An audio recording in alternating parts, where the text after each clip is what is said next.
Let's have a look at this week's NXT then, Michael. So it was a different show again. Obviously, we've been getting used to these NXT shows in AEW Dynamite without any fans. We'll talk more about AEW in a bit. But I want to go straight into the main event of this Wednesday's show. So it was the one final beat match. I think they were describing it as the kind of unsanctioned match between Johnny Gargano, Tommaso Ciampa. Yeah. They've been feuding now for what must be well over 2 years, possibly getting on for 3 years now. But I mean, this was very interesting. I mean, you saw Johnny Gargano appear in this undisclosed location. As he stepped through the building, you've got Ciampa. He's crouched down in the corner. Triple H is there. He tells both wrestlers that what happens in the ring ends in the ring. Like I say, this was a bit of a street fight, bit of an unsanctioned match. It was pretty hard hitting as well, to be honest with you. You know, both of the wrestlers were looking to kind of destroy one another in this dark, empty warehousing setting. It was kind of a bit of a warehouse, I think. We saw Ciampa throw Johnny headfirst into a steel chair that was wedged between two turnbuckles. Tommaso somehow finds a crutch in a laundry basket or some sort of container, and he uses that later on in the match. We see Tommaso Ciampa powerbomb Johnny through a table at ringside. Ciampa then removes the ring canvas and the padding, exposing the bare wooden ring boards. That comes into play a bit later. They fight out into the parking lot and on top of a truck. They eventually make their way back into this stage, this arena, where Tommaso delivers a wicked air raid crash from the top turnbuckle down onto the floor on the outside, and that looked like it sucked for both wrestlers, and both wrestlers really did look like they needed a minute or two to recover their breath after that one. Ciampa then goes wild with the crutch across Johnny's back. The referee gets tangled up in the action, and he gets knocked to the outside. Ciampa hits the Willow's Bell, draping DDT on Johnny onto the bare wooden ring boards, but there's no referee to count. Then Johnny's wife comes in, Candice LeRae. She comes back into the scene after having earlier dropped Johnny off at the undisclosed location to see Johnny and Tommaso and what kind of they've done to one another. She tells Ciampa that she hates her husband, and to finish it, Candice then says that she'll finish it instead. She nails Johnny, her own husband, with a low blow kick, flooring her husband to the floor. Candice then leaves, appearing to leave. Tommaso goes over to Johnny, always consoling him for what had just happened, with Ciampa telling Johnny that he didn't want any of this to happen. He seemed sorry for how it all played out. Then we saw Candice come back into the frame. She nails Tommaso from behind with a low blow, as Johnny and Candice smile to one another. Johnny tells Ciampa, you lose, before delivering Tommaso's own finishing move, the fairy tale ending on the bare ring boards. The referee recovers, gets back into the ring, counts to 3, and Johnny and Candice, they leave together with big smiles on their faces after just playing a really cruel trick to defeat Tommaso Ciampa to end their final ever match. It went about 35 minutes in total then, Michael. So this match has been quite divisive online. There's a lot of people that loved it. I personally did. I thought it was fantastic, but there's been a lot of people that thought it was too long, it was too drawn out, maybe it was a bit boring. It was a lot of the same sort of stuff we've seen from these two before. But was it a good ending to their feud? And what kind of did you enjoy most about it? Or what did you not enjoy about it? Was there any aspects that you didn't enjoy about it, Michael? Well, to be honest, I can watch these two fight all day. I've never ever been bored with any of their matches. Even when after they second one, and they were saying, "Oh, we're going to have a third," and people online were saying, "Oh, why again? This, that, and the other. Why do we need to see this again? We've seen it before." Every match that they've had, they've brought something new, and to me, this match was almost like a greatest hits of all the different matches. With it, as you said, we're removing the padding from the ring, and I can never get bored of these two. These two know how to work. These two have so much chemistry together, which is the reason why they keep having matches together. If there wasn't chemistry, they won't put them together. These two are just incredible wrestlers, whether they're facing each other or facing other people. I just thought, absolutely fantastic. I think it would have been quite cool to have it in front of a crowd, just so you could feel the energy and you could play off the noise from the crowd. Whether they're wincing or going ow ooh or cheering or anything like that. I think that's one thing that everyone's had to deal with, and you can't do all about. A lot of people, especially a lot of wrestlers, work different. Like they play off the crowd, and if they don't have that ability to play off the crowd, it sometimes throws them off a little bit. That move is air-raid off of the turnbuckle. That was just, I felt that through my TV screen. I felt that. I've actually wrote down, ouch. Yeah.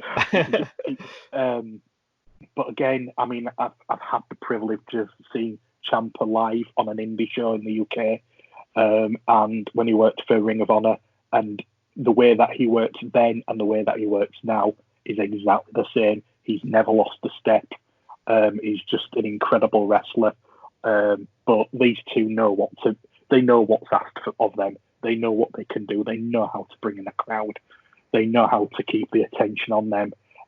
I do get what a lot of people are saying, that did it go a bit too long? Maybe so, but I think it wouldn't have felt that if you had a crowd, because the crowd would build, they'd cheer, they'd clap, they'd build you up to get that energy going through you and everything like that.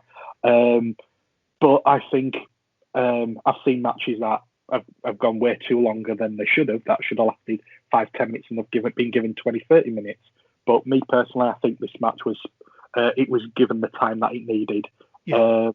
The fact that they moved it all over the place helped. Like, as you said, they kept it in the ring, they went outside, they went back in the ring. If it stayed in one area, I think that's when you'd feel it'd go a bit too long. But the fact that they changed the environment helped progress the match that it was. It was very, very, especially with no crowd, it was very, very hard hitting. You could hear every chop, you could hear every bump, you could hear the trash talking that each of them did to each other, which I thought was really, really good. Yeah. And that's what about these empty arena matches is you do kind of you do hear every strike, you do hear every bump, and all the kind of struggling to get their breaths, and you do hear everything, and it makes it kind of feel a lot more dramatic and a lot more real in a sense. But I'm kind of enjoying that aspect of these matches anyway. Certainly when they're as good as this. Yeah, absolutely. I mean, as you said, the bit where Candice LeRae's way that she's been dealing with Gargano's turning to insanity has been, you've seen it on her face. You could see that the way that it's always been built is that she's not happy with what's happening with them two. And the fact that I love the fact that Ciampa has now switched place. Well, we've known he's switched places anyway for a bit, but the fact that Ciampa is now Gargano after the first match when Ciampa hit him with the crutch. It's that whole thing of you're evil and I'm good, and it's just that it's the way that he sells it. You're not sat there saying, well, you did that to him, so that's the reason why you should do that. You actually feel and console and support Ciampa because of the way that Gargano has been treating everyone, and even like treating Candice. It was just really, really well put together.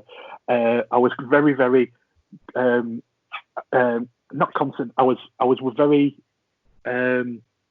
what's the word? It was intrigued with what Candice gave him at the beginning of the match when they came out of the car. It was like a little brown paper bag, wasn't it? I thought that she'd given him his lunch for the day or something like that, his sandwiches to have partway through the match. Maybe she knew how long it was going to go. I don't know. I mean, like when Gargano's talking about, to Ciampa, like anything, the way that you rile your opponent up, you're an embarrassment, your wife, child, and everything like that. Obviously, you don't talk about the wife or the child, because that's the tipping point. And then Candice coming in and saying, basically, you were both friends. What's going on with you? I need to end this. And the fact that she took out Gargano to start with, it was almost as if like, I've had enough of this. I've had enough. I don't care who you are. You're clearly the insane one out of the two. You're the one I need to do it to. And then, as you said, with Ciampa saying, I've just seen what your wife's done to you. Maybe we need to stop this, because if your wife's going to do that to you, then we need to end it. And the fact that she came in afterwards and braided him between the legs, and then Gargano pulling out the cup, which protected him down below, was genius. Yeah. And then, but does that mean, as I said before, does that mean Candice has turned heel? Does that mean she just turned heel for that one night? Because very interesting. We've seen over the last few weeks or last couple of months with especially AEW and WWE, where every week you don't know whether they're playing heel or face, especially with certain people. But it all depends, especially with the ladder match that we had earlier, the way that she was portrayed in that to where she was portrayed in this. It all depends on whether we're now going to have if you want to call it a power couple together. But it'd be quite interesting, yeah. I think that's the way it's going to go, Michael. I do. I think this was the heel turn of Candice LeRae, and with Johnny Gargano now being the most despised man in NXT, I think that those two, like you say, a good way of putting it, the power couple of NXT, both as heels, but a very, very good match in my opinion. And I can kind of understand, certain criticisms of maybe it going a bit longer. I think that the camera work was a little bit off-putting at points, because they did kind of shoot it, jumping from one camera to another pretty much every few seconds, and that got a little bit distracting. But I can understand they wanted to do that to build up a little bit of drama, maybe to add a little bit more of a feel to it. But one other talking point at the end of this match, talking about power couples, was who was in that car that drove past as Johnny and Candice were kind of leaving the kind of undisclosed location. Was it Killer Cross and Scarlett Bordeaux? A lot of people are thinking it was. I possibly think it was, but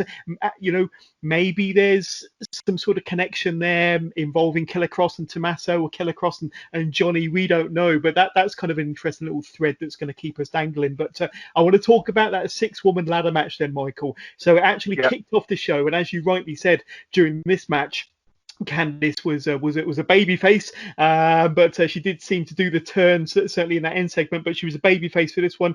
The other competitors in this 6-woman ladder match was Io Shirai, Chelsea Green, Mia Yim, Tegan Nox, Dakota Kai. Dakota was accompanied to the ring by Raquel Gonzalez. Now, remember that this was a match that was originally planned for TakeOver Tampa, which should have taken place the night before WrestleMania, of course. And it was always billed, because they had all these qualifying matches, but it was always billed as the 6-woman ladder match to crown the new number one contender to the NXT Women's Champion. So what's interesting now is, now that we know who the new NXT Women's Champion is, Charlotte Flair, after having beaten Rhea Ripley at Mania on night 2, of course, it now adds that extra level of intrigue going into this women's ladder match as to kind of who might pair up against Charlotte at the end of it all. But just to go through some of the highlights, and then I get your thoughts on it. I said it was a pretty star-studded match. You had pretty much 6 of the best women's talent in the women's division in NXT, of course.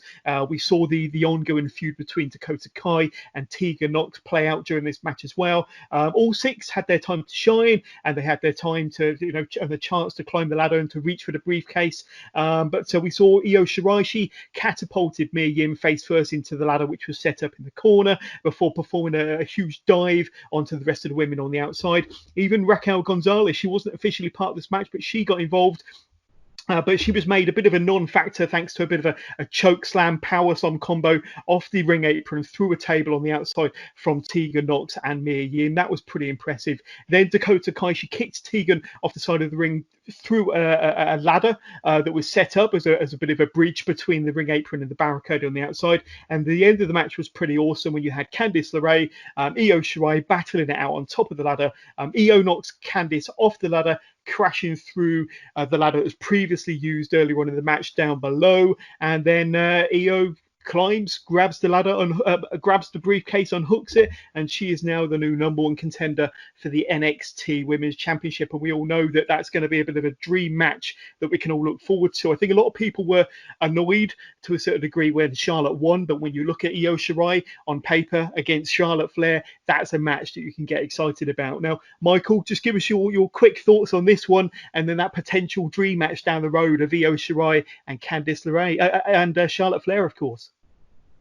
Yeah, absolutely. It was a good way to start the show. It was It really was. fantastic ladder match. As you said, every one of them had their time to shine. Every one of them is a fantastic wrestler. Whether you've followed them from previous companies up to now, or even if you just know from them from NXT, I'm loving Dakota Kai since her heel turn on Tegan Nox. I think as a character, I think she's had a lot more time to breathe, a lot more freedom, and I think it's working for her on screen. She just looks awesome.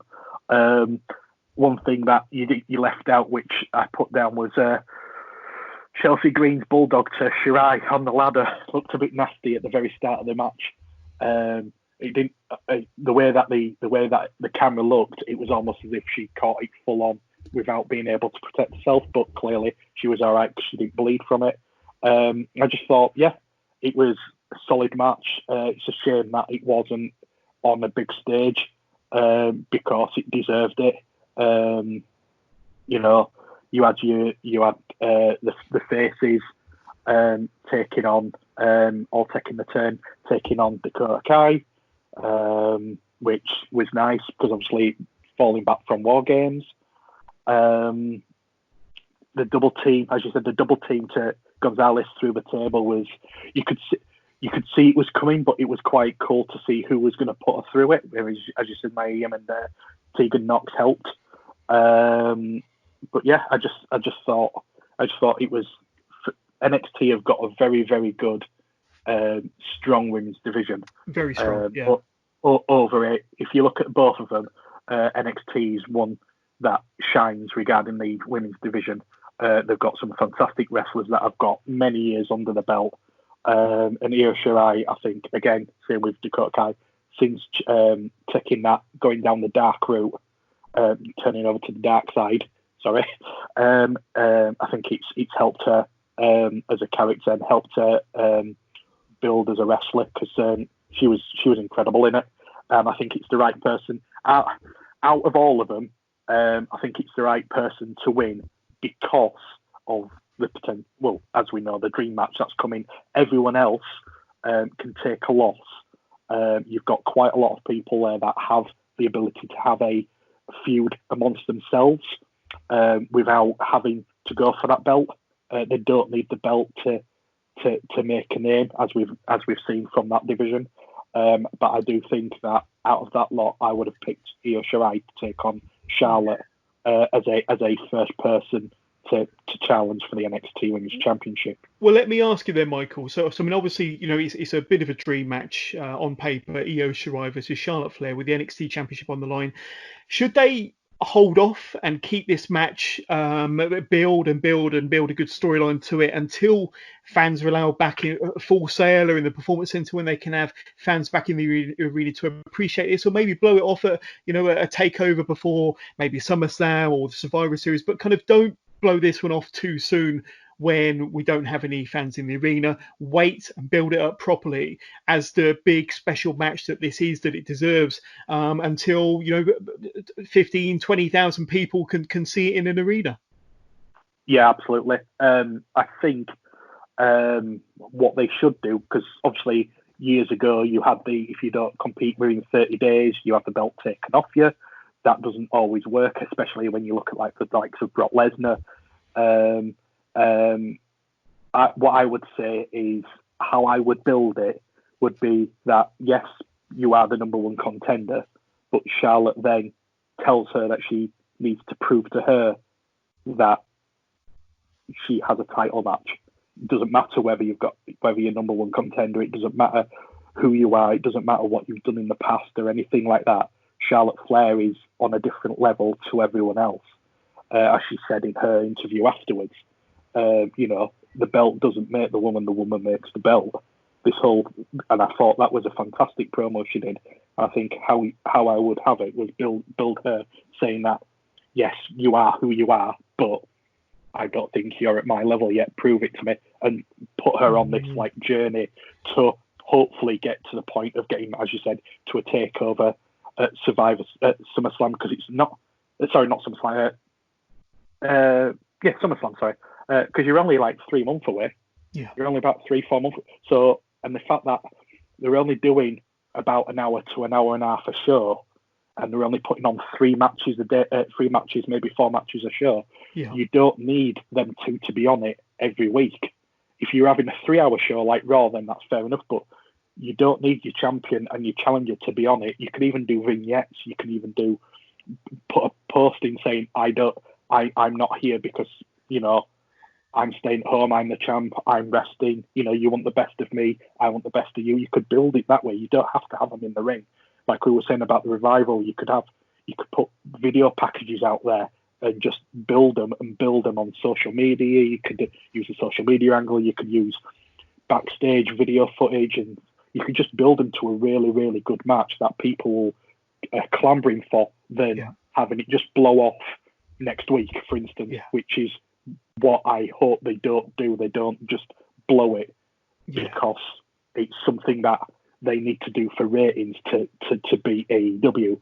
I hope they've got an opportunity here, haven't they, to do something special. They do have an opportunity to do something special. And I think a lot of people were kind of scratching their heads as to why Charlotte won the championship at WrestleMania. A lot of people were saying, well, it's to help with the ratings on the Wednesday. And if that is the case, you probably will see a lot more of Charlotte on future episodes of NXT. But that match between her and Io Shirai, don't blow it off in an empty arena. Wait and, like I say, give the fans what they want. Give the fans an opportunity to see a match like that, because that will be pretty special. But also an opportunity for a bit of a passing of the torch and passing of the crown and the championship to Io Shirai, who definitely deserves it.